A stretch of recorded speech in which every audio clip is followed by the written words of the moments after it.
morning, it's Valerie Ling. Hi, I'm a clinical psychologist. I am also the founder of the Center for Effective Living, which is a wellness hub of psychologists, therapists, dietitians, occupational therapists, though we need to find another one to replace the fantastic one that has gone on sabbatical, and also of the Center for Effective Serving, which is an education and training hub for all things resilience in serving others and working with people. Last night, I stumbled upon Taylor Swift's, I think you could call it a documentary, on the background to her album that she wrote in COVID. As I understand, she wrote 2 albums, did she, during COVID?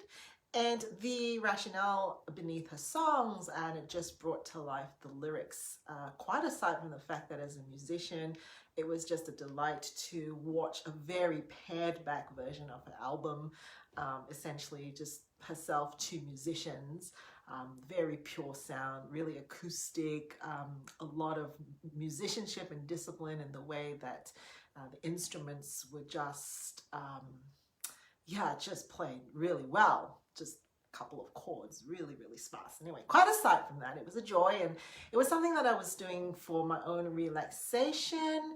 And I didn't realize, however, that Taylor Swift's album, her songs and her lyrics, personally as a psychologist, I think has got some nuggets to not necessarily live by, but certainly to reflect on. So I wanted to share with you some of my favorite ones that jumped out at me. So you could think that, gosh, for the rest of us, we just learned to bake a cake, or maybe we might have attempted to learn a language. What did you use COVID for? And the answer is you can say nothing. That's okay. You could say that, well, Taylor Swift wrote 2 albums. Woo, superstar, what's she trying to prove? And the song that I like that helps to understand where she comes from, I'll have to look at it because it's a new album for me, so I don't know all the names, was a song called Mirrorball. And what came out from that was Taylor Swift was essentially saying that when you're an entertainer and a performer, your whole sense of identity and your sense of worth, not necessarily purpose, but worth, comes from entertaining. And during COVID, all of our entertainers were no longer able to be on a stage. But what I really liked about the song Mirrorball, and what I think we can all take from that, because essentially Taylor is a human being, just like you and I, is that when your sense of worth gets so invested in what other people or how other people are going to receive you. And so Mirrorball is this thing of, it's not just about the mirror ball, celebrating that, look at me, I'm a mirror ball. I can show all these fantastic sides to me. When you shine a light to me, I go like, all these colors radiate of me, or you can look at different aspects of me and you see different things. It wasn't so much about saying that, look at me, I'm a fantastic mirror ball. It was more saying that, look at what I've become, a mirror ball. That when the lights are off and the circus is taken down, I'm just on my own in the dark without any, sense of worth. And Mirrorball is a song, in the backdrop, and as she explains it, what she's saying is that during COVID, there was this real push and drive for her to become a mirrorball, because she wanted to be able to entertain. She wanted to get the reactions from her fan base. Otherwise, who is she? Not interesting. Who is she? And one of the lines that she's got there, I don't have it in front of me, but basically it's about, I'm not a natural and I try. And she talks about in the documentary that, she really wondered whether she should put that line there. Taylor is all about writing things autobiographically, and, I guess she was wondering whether this would expose her too much. And I thought, what? Taylor Swift? You're not a natural? You think you have to try? Isn't that just about being human? It's just like you and I, that we just look at ourselves and we think, I've got nothing. I am nothing. I need to have some feedback. I need people to, You know, I need to feel liked. I need to feel well received. I need to feel like I'm pleasing. And you don't understand. I tried. Which brings me to the next song that I really like. There's quite a few of them. I'll try to stick to just a few. Which is a song called, I believe, I Try. Oh, This Is Me Trying. Oh, gosh, This Is Me Trying. Now, as a psychologist, it's like have the tissue box right there, because this just speaks to you to somewhere really deep. This is the stuff that you see when you're in a room with a client. This Is Me Trying is basically a song about someone who is brokenhearted and who is driven to the point that they are contemplating doing something very, very drastic, and they pull away, and instead, you know, they're using alcohol, you know, ways to, and what this song is speaking about is these behaviors that other people may look upon and judge as being weak or destructive, is really about a human being trying, right, with the best, well, with what they've got, which is usually an empty tank. And this is me trying.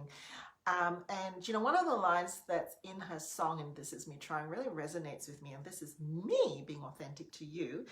I think Taylor often gets criticized as being a bit of a try hard and self-indulgent.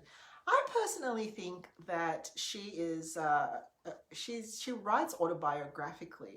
This is one of the things that she's trying to let go of, and I guess she reflects on the human experience. And what's really nice about Folklore is that she's not just reflecting on her own human experience, she's reflecting on other people's human experiences. And there's this line in the song, what is it? This Is Me Trying. Which basically is, you know, something along the lines of, I guess the guy must have looked at the girl and said, you know, you're just too full on, too emotional. And, you know, that really struck a chord with me, because when I was a lot younger, there was a boy, and it was, you know, it was a relationship that I had with this boy. I'll call him a boy, although he was a man, really, that stage. And one of the things that he said to me when we broke up was that you're just too emotional. And that was a real slap for me, because I guess I don't really consider myself as being emotional. I don't know that I generally, in fact, sometimes I can be unemotional, you know, just get a little bit too involved in trying to hold back my emotions to be task related. But I think what he was trying to say is that you're a little just a little too intense. And at that stage of life, season of life, you know, you're a young person who's going through many things, and you're trying to make sense of the world. And yes, you know, I guess my brand of it is probably more intense than the average person. Fast forward, you know, to several decades later, I think that that's something that hopefully is as I grow and as I shed you know, the need to please others and the need to perform, if you like, it can be a really helpful voice, an authentic voice. But you know, that phrase, you're just too emotional, sticks with me even till today. Now, this person is out of my life. I haven't seen them in a long time. I didn't marry them. I have nothing to do with them. They probably don't even remember if they were to, you know, if I were to say this to them, but I haven't seen them. But that line sticks with me even till today in many contexts, where you have this kind of sense of, oh, that's me being too emotional, or was that too emotional, or is that too intense, or I'm really hard to take. You know, it's like I'll sometimes say it's like a triple shot espresso, and not everybody wants that. So what I really liked about this song is, well, first of all, Taylor's confession, if you like, that she's not immune to these sorts of dynamics, is that even when we're broken and we're doing things in a way that other people are looking at us and saying, that's too emotional, that's intense, or, oh my gosh, you know, that's destructive, we're trying. It's you trying. A couple of other ones, and I won't go into them. I really like Illicit Affairs. Oh my goodness, Illicit Affairs. Oh, I just loved it. If you are somebody who is contemplating cheating or having an illicit affair, please listen to what Taylor has to say on that. So Folklore, that was the album that I listened to. Well, I actually watched it. I'm so sorry, I don't know where you can watch it. We happened to catch it on Disney. I don't know where else you could see it, but see if you can. Really interesting. Some time ago, I also talked about Taylor's documentary that's on Netflix. And that's when she talked about things like having an eating, disordered eating and things like that. And it was said that why would I talk about Taylor Swift? She's not the best role model for young people. My comment to that is I don't really think any celebrity or human being should be your role model. Why would you want them to be your role model? You don't know them. They have nothing to do with your life. You have no context to understand. So I don't really think we should have a role model in other human beings. One thing that I often say is humans are famously consistent for one thing, and that is being inconsistent, right? What I actually think though about someone like Taylor Swift, and it could be someone like you, is that she shares her journey and her thinking as she's reflecting, and she lets us see what she's feeling, and she attempts to resolve some of this through sharing her art with us. I think that's a gift. I think that's, taking inspiration, therefore, not necessarily aspiring to be someone, but taking inspiration from someone's journey, both the ups and the downs, the fall downs and the pick-ups, pick-me-ups.